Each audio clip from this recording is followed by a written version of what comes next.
ओम श्री राधे गोविंदाय नमः। आइए भगवत गीता के अध्याय 13 की ओर आगे बढ़ते हैं। भगवान श्री कृष्ण बोले, हे कौन्ते, यह शरीर क्षेत्र कहलाता है और जो इसे जानता है अर्थात जिसे यह क्षेत्र ज्ञात है उसे सत्यता क्षेत्रज्ञ कहा जाता है। यहाँ पर भगवान शरीर को क्षेत्र यानी खेत कह रहे हैं। जैसे बीज खेत में बोए जाते हैं उसी प्रकार की फसल खेत में तैयार होती है, वैसे ही जिस प्रकार के कर्मों के संस्कार रूपी बीज इस शरीर यानी मन बुद्धि चरित्र में बोए जाते हैं, वैसे ही समय आने पर इनका फल प्राप्त होता है। इसलिए इसे खेत यानी क्षेत्र कहा जाता है और जो इसको तत्व से जानता है वह ज्ञानी जन निश्चित ही क्षेत्रज्ञ कहलाता है। आगे श्री भगवान बोले, हे अर्जुन, तुम्हें यह जानना चाहिए मैं ही सभी क्षेत्रों का ज्ञाता हूँ। क्षेत्र एवं क्षेत्रज्ञ के ज्ञान को ही मैं वास्तविक ज्ञान मानता हूँ। मैं ऐसा मेरा मत है। अब संक्षेप में मुझसे सुनो कि वह क्षेत्र क्या है, वह किन वस्तुओं का बना है, उसके विकार क्या हैं, उसकी उत्पत्ति और क्षेत्र का ज्ञाता कौन है और उसका उस पर क्या प्रभाव पड़ता है। यह ज्ञान अलग अलग ऋषियों द्वारा वेदों द्वारा विभिन्न रूप से छंदों में वर्णित है और वेदांत सूत्र के तार्किक निर्णयात्मक अध्यायों में पाया जाता है। क्षेत्र में 5 महाभूत अहंकार, बुद्धि, अव्यक्त पदार्थ, 10 इंद्रियां और 5 इंद्रिय गोचर विषय सम्मिलित हैं। इस श्लोक में भगवान श्री कृष्ण क्षेत्र के तत्व का वर्णन कर रहे हैं। क्षेत्र में 5 महाभूत जिसमें पृथ्वी, जल, अग्नि, वायु और आकाश आते हैं। अहंकार, बुद्धि, मूल प्रकृति, 10 इंद्रियां जिसमें 5 ज्ञानेंद्रियां और 5 कर्मेंद्रियां आती हैं और 5 इंद्रिय गोचर विषय जैसे शब्द, स्पर्श, रूप, रस और गंध सम्मिलित हैं। यह सभी तत्व मिलकर शरीर के क्षेत्र का निर्माण करते हैं। भगवान श्री कृष्ण अर्जुन को यह बताना चाहते हैं कि शरीर केवल भौतिक संरचना नहीं बल्कि यह अनेक तत्वों का सम्मिलन है। इच्छा, द्वेष, सुख, दुख, स्थूल देह, चेतना यानी प्राण शक्ति और धैर्य, इन विकारों सहित यह क्षेत्र संक्षेप में कहा गया है। यह श्लोक हमें समझाता है कि शरीर, मन, भावनाएं और अनुभव मिलकर क्षेत्र बनाते हैं। आत्मा यानी क्षेत्रज्ञ इन सबसे अलग है। यह केवल देखता और जानता है। इसे समझने से हम यह जान सकते हैं कि हमारा सच्चा स्वभाव आत्मा है, न कि हमारी इच्छाएं, द्वेष या सुख दुख। इस ज्ञान से मन स्थिर और सुख दुख से अप्रभावित रहता है। क्षेत्रज्ञ यानी आत्मा में अहंकार का अभाव, दंभ का अभाव, हिंसा का अभाव, क्षमा, सरलता, आचार्य की उपासना, पवित्रता, आत्मनियंत्रण और मानसिक स्थिरता जैसी विशेषताएं होती हैं। क्षेत्रज्ञ यानी आत्मा में इंद्रिय विषयों से वैराग्य, अहंकार का अभाव तथा जन्म, मृत्यु, बुढ़ापा, रोग और दुख के दोषों का दर्शन जैसी विशेषताएं होती हैं। आत्मा उन वस्तुओं और अनुभवों से प्रभावित नहीं होती जिसका संबंध इंद्रियों और सांसारिक इच्छाओं से है। आत्मा में अहंकार और गर्व का कोई स्थान नहीं होता। आत्मा को जीवन के चक्र अर्थात जन्म, मृत्यु, बुढ़ापा, रोग, दुख की वास्तविकता का ज्ञान होता है। इसे देखकर व्यक्ति संसार के मोह और भय से मुक्त रहता है। जो व्यक्ति पुत्र, पत्नी, घर आदि में मोह और आसक्ति से मुक्त रहता है और जो सुख और दुख, प्रिय और अप्रिय की प्राप्ति में चित्त की समानता बनाए रखता है, वही ज्ञान को प्राप्त करता है। मुझ भगवान में ऐसा समर्पित और सच्चा प्रेम और भक्ति होनी चाहिए जो कभी न बदलने वाला हो। ऐसी भक्ति एकांत में सेवा और ध्यान में लगी होनी चाहिए, जो संसार के जन संगति में व्यर्थ न भटकती हो। सच्ची भक्ति का मार्ग केवल भगवान में पूर्ण समर्पण है। इसमें कोई अन्य उपाय या माध्यम नहीं है। भक्ति स्थायी और निष्ठावान होनी चाहिए। यह कभी बदलने वाली या अस्थिर नहीं होनी चाहिए। साधक को एकांत स्थान चुनकर संसार की हलचल और भौतिक इच्छाओं से दूर सेवा और ध्यान में नियत रूप से समय देना चाहिए। सच्चा भक्त भीड़ भाड़ या अनावश्यक संगति में समय बर्बाद नहीं करता। वह अपनी भक्ति और ध्यान में स्थिर रहता है। आध्यात्म ज्ञान में यह भी सम्मिलित है सदैव आत्मज्ञान की ओर झुकाव रखना और सत्य तत्व को जानने की इच्छा रखना। इससे विपरीत जो कुछ भी है वह अज्ञान कहलाता है। साधक को हर समय आत्मज्ञान के प्रति लगाव रखना चाहिए। यह संसार की विषय वासनाओं से मन हटाकर आत्मा के स्वरूप में लगाना चाहिए। सच्चे तत्व अर्थात परमात्मा को जानने की तीव्र जिज्ञासा रखना, यही आध्यात्म ज्ञान है। यही ज्ञान का मुख्य कारण है। यह सब भगवान ने ज्ञान कहा है, क्योंकि इससे अज्ञान मिटता है और मुक्ति की राह खुलती है। और जो इनसे विपरीत है, जैसे अहंकार, आसक्ति, विषय लालसा, वह अज्ञान है जो बंधन का कारण बनता है।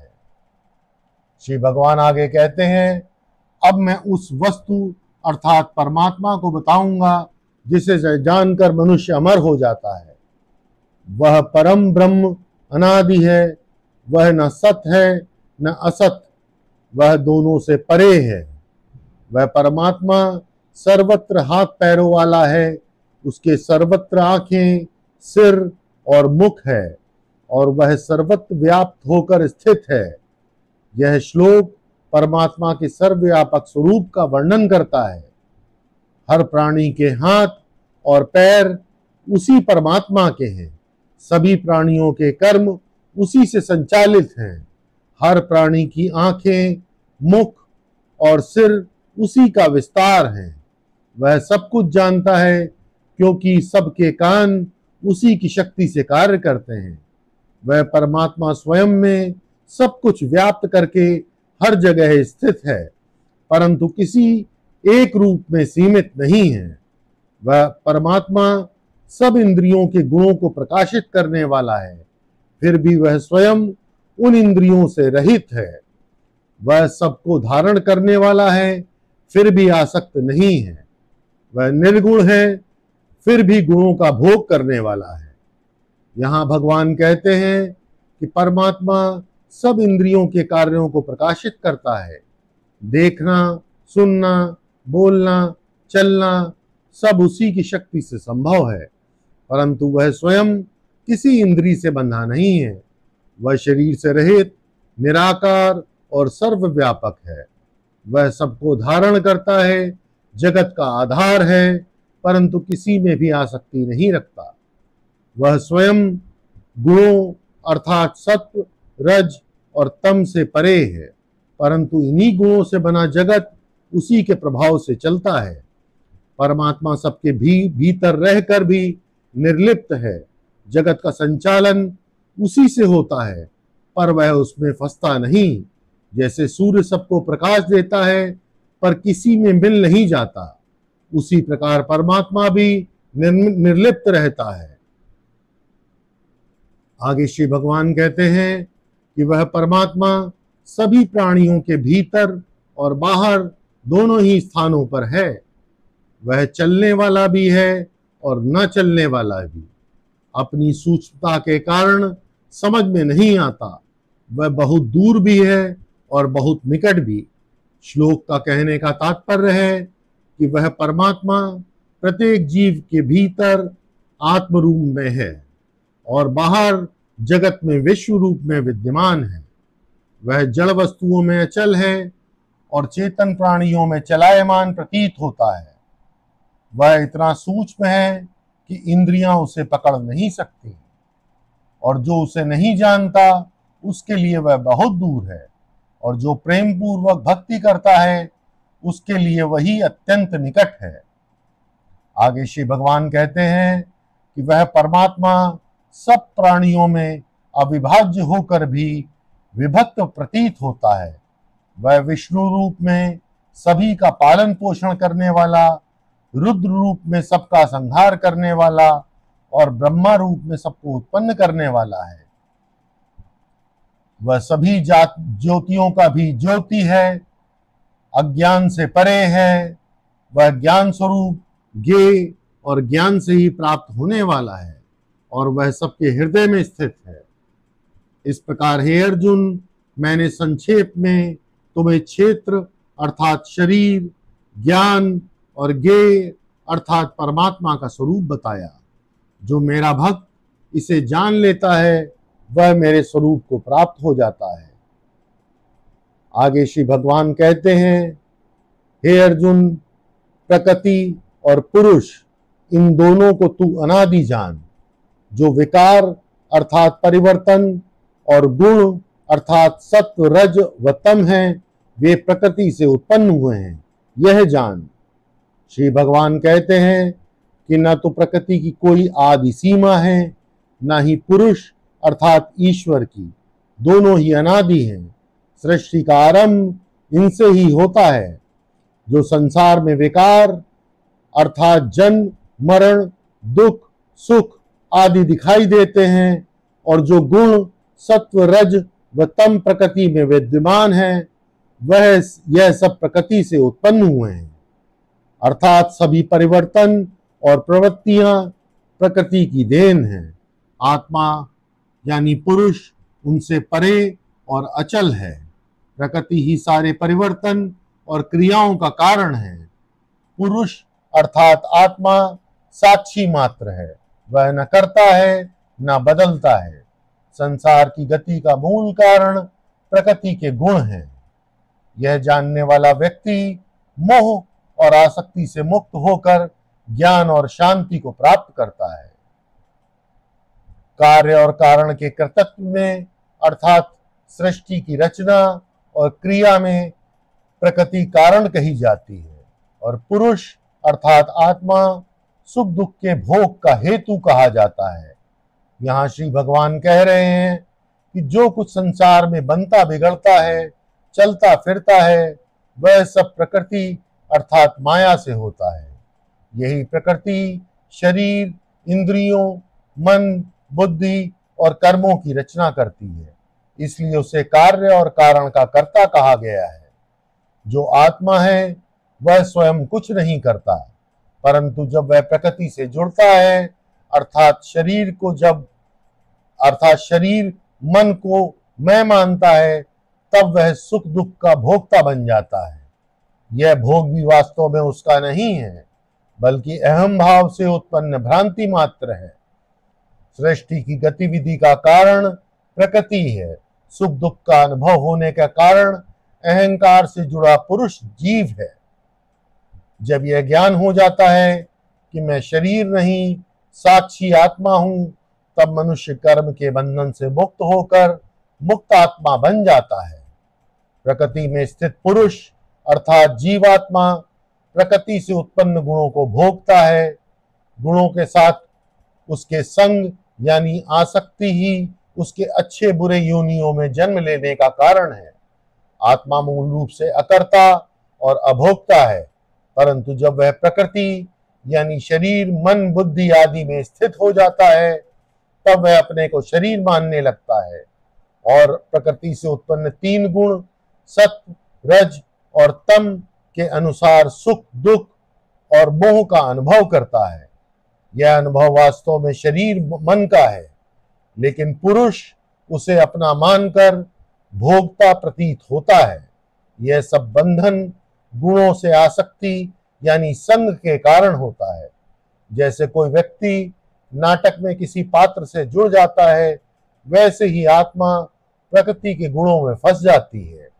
इसी गुण संग के कारण जीव कभी श्रेष्ठ योनियों यानी देव, मनुष्य आदि में और कभी निम्न योनियों जैसे पशु पक्षी आदि में जन्म लेता है।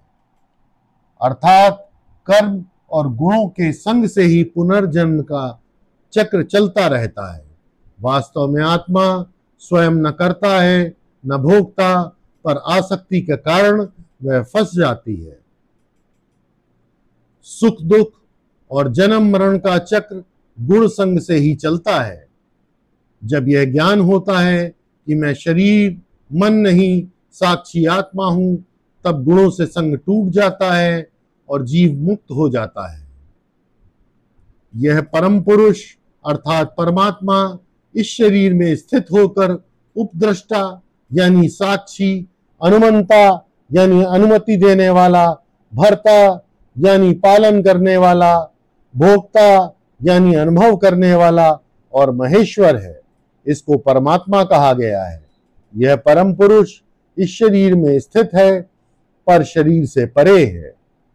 वह ना तो जन्म लेता है न मरता है, सदा शुद्ध बुद्ध और मुक्त है। प्रत्येक शरीर में दो सत्ता हैं, जीवात्मा जो गुणों से बंधकर भोगता है, परमात्मा दूसरा, परमात्मा जो साक्षी, अनुमति देने वाला और नियंता है। जब साधक यह पहचान लेता है कि मैं यह भोगने वाला जीव नहीं बल्कि साक्षी रूप परमात्मा हूं, तभी मुक्ति का द्वार खुल जाता है। जो साधक पुरुष अर्थात परमात्मा और प्रकृति अर्थात माया को उनके गुणों सहित यथार्थ रूप से जान लेता है, वह चाहे जैसा भी व्यवहार करता हुआ प्रतीत हो, फिर भी वह पुनर्जन्म को प्राप्त नहीं होता। पुरुष और प्रकृति का ज्ञान ही मोक्ष का कारण है। जब साधक यह जान लेता है कि शरीर, मन, बुद्धि, अहंकार यह सब प्रकृति के गुणों से बने हैं और मैं तो इनसे भिन्न साक्षी पुरुष अर्थात परमात्मा हूं, तब उसके लिए बंधन शेष नहीं रहता। सत्व, रज और तम ये तीनों ही गुण समस्त संसार की क्रियाएं चलाते हैं। शरीर में ये गुण कार्य करते हैं, परंतु मैं तो इन सब का देखने वाला हूं, करने वाला नहीं।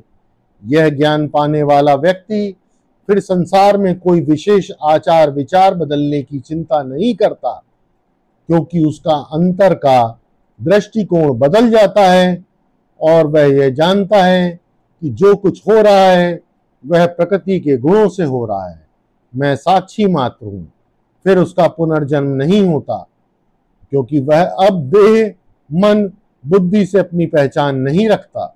जब अहंता, ममता का अंत हो जाता है तो जन्म मृत्यु का चक्र भी समाप्त हो जाता है। ज्ञान ही मुक्ति है। जब साधक यह देखता है कि मैं शरीर नहीं, न इंद्रियां, न मन, मैं तो इनके पीछे स्थित साक्षी चैतन्य हूं, तब वह प्रकृति के पार स्थित परमात्मा स्वरूप में स्थित हो जाता है।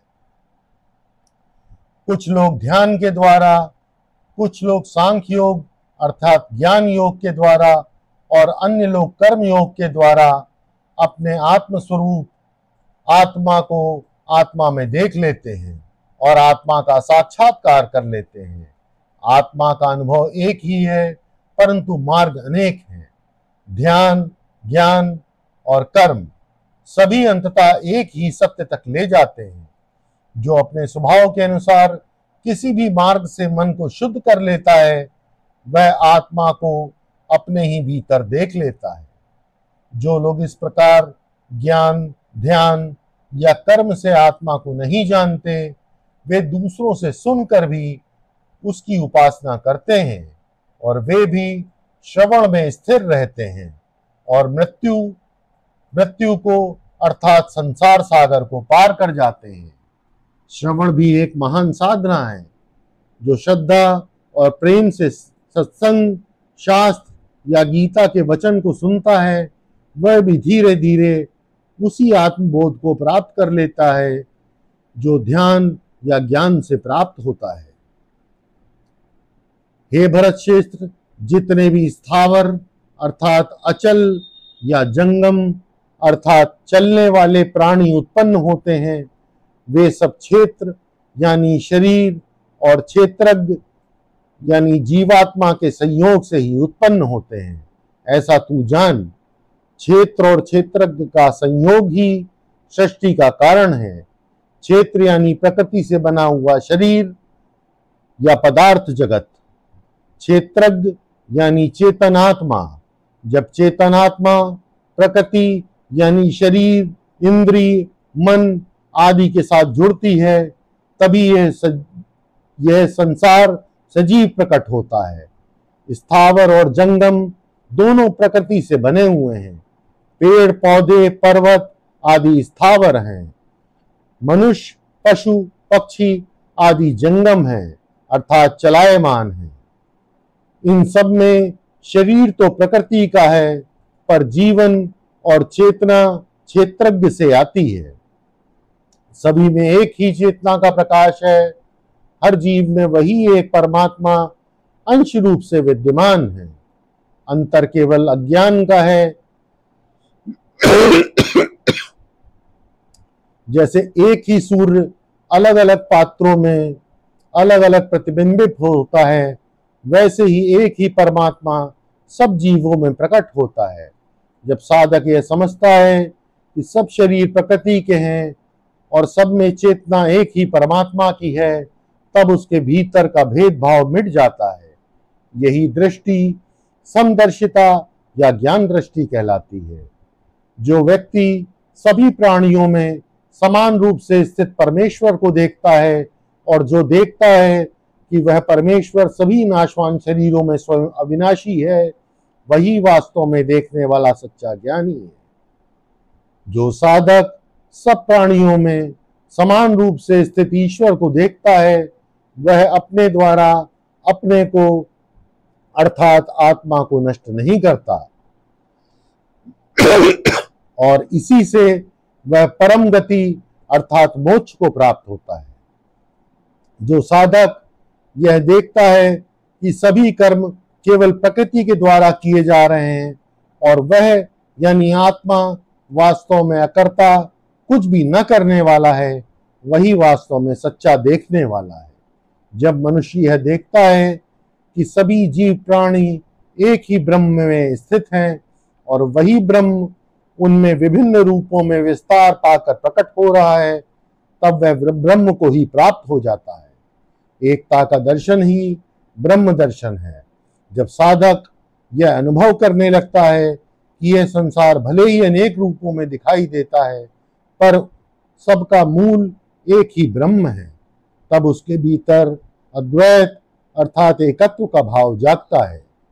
पेड़, मनुष्य, पशु, नदी, पर्वत ये सब अलग अलग दिखाई देते हैं, लेकिन जैसे मिट्टी के बर्तन अलग अलग आकारों में होते हुए भी सब मिट्टी के ही हैं, वैसे ही ये सब रूप भी ब्रह्म का ही विस्तार है। जब ज्ञानी देखता है कि हर प्राणी का मूल वही एक परमात्मा है और वह सबके भीतर एक समान रूप से स्थित है, तब उसका हृदय समभाव से भर जाता है। वही अनेक रूपों में प्रकट है। जैसे एक ही सूर्य हजारों जलाशयों में प्रतिबिंबित होता है, वैसे ही एक परमात्मा अनेक शरीरों में प्रतिबिंबित होकर अनेकता का आभास कराता है। वही ब्रह्म को प्राप्त हो जाता है जो यह जान लेता है। जो साधक यह देख लेता है कि सब में एक ही आत्मा है, सब उसी से उत्पन्न है और उसी में स्थित हैं, वह अपने आप ब्रह्म स्वरूप को प्राप्त कर लेता है। उसके लिए मैं और तू का भेद मिट जाता है और वह सदा समत्व, शांति और आनंद में स्थित रहता है। आगे श्री भगवान कहते हैं, हे कौन्ते, यह परमात्मा अनादि निर्गुण अर्थात तीनों गुणों से परे और अव्यय अर्थात कभी न नष्ट होने वाला है। यद्यपि यह शरीर में स्थित प्रतीत होता है, फिर भी वह न तो कुछ करता है न ही कर्मों से लिप्त होता है। जैसे आकाश अपनी सूक्ष्मता के कारण सर्वत्र व्याप्त होते हुए भी किसी वस्तु में लिप्त नहीं होता, उसी प्रकार आत्मा भी सभी शरीरों में विद्यमान होते हुए भी किसी से लिप्त नहीं होता। हे भारत, जैसे एक सूर्य संपूर्ण संसार को प्रकाश देता है, वैसे ही एक आत्मा सारे शरीर को प्रकाशमान करता है, अर्थात चेतना देता है, जानने की शक्ति देता है। सूर्य की तरह आत्मा सबको प्रकाश देती है। आत्मा एक है, पर सब शरीरों में प्रकट होती है। शरीर नष्ट होता है, पर आत्मा सदा ज्योतिर्मय रहती है। यही ज्ञानी की दृष्टि है। जो सब में एक ही आत्मा को देखता है, वही सत्य देखता है। जो लोग ज्ञान की दृष्टि से क्षेत्र यानी शरीर और क्षेत्रज्ञ यानी आत्मा का वास्तविक भेद जान जाते हैं और यह भी जान जाते हैं कि जीव किस प्रकार प्रकृति से मुक्त होता है, वे ही वास्तव में परम परमात्मा को प्राप्त होते हैं। सामान्य मनुष्य केवल शरीर और कर्मों को ही देखता है, पर ज्ञानी व्यक्ति आत्मा को देखता है। उसके पास ज्ञान का नेत्र होता है, जिससे वह देखता है कि शरीर तो बदलने वाला क्षेत्र है और मैं आत्मा हूँ, अकर्ता, साक्षी, शुद्ध और नित्य। जब यह भेद स्पष्ट हो जाता है, तब साधक को समझ आता है कि मैं शरीर नहीं, बल्कि शरीर का दर्शक आत्मा मात्र हूँ। यह समझने पर मनुष्य जान लेता है कि शरीर, मन, इंद्रियां सब प्रकृति के गुणों से बने हैं और आत्मा उनसे अलग है। यह जानकर वह गुणों से परे हो जाता है, अर्थात कर्म और उसके फल से मुक्त हो जाता है। वे परम को प्राप्त होते हैं जो यह साक्षात्कार कर लेते हैं कि आत्मा प्रकृति से अलग और शुद्ध है। वही सच्चे अर्थ में परमात्मा को प्राप्त होते हैं। उनके लिए अब जन्म, मृत्यु, सुख, दुख, पाप, पुण्य सब समाप्त हो जाते हैं। इसी के साथ अध्याय 13 समाप्त होता है। ओम श्री राधे गोविंदाय नमः। ओम पूर्णमदः पूर्णमिदं पूर्णात् पूर्णमुदच्यते पूर्णस्य पूर्णमादाय पूर्णमेवावशिष्यते। ओम शांति शांति शांति।